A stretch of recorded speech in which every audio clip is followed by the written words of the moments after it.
Pala ang luto kong coconut macaroni, guys. Nakalimutan ko pala.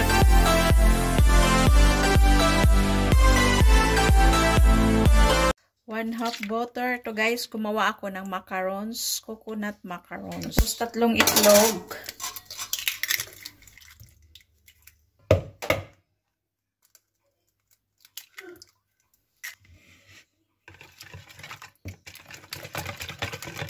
Tapos gumamit ako ng sugar at ang ginamit ko ay yung brown sugar.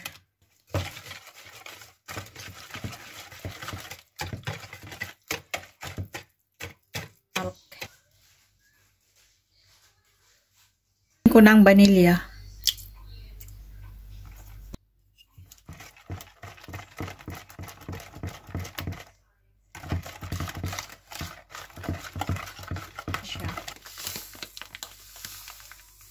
Ang ginagamit ko is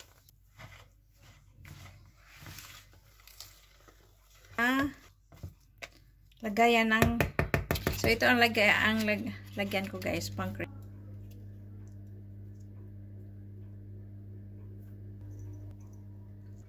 So ito na siya, guys. Tapos lagyan ko siya ng rosin. So ito na siya, guys. So lulutuin natin siya. Lulutuin natin pala ang luto kong coconut macaroni, guys. Nakalimutan ko pala mag-video pag luto na.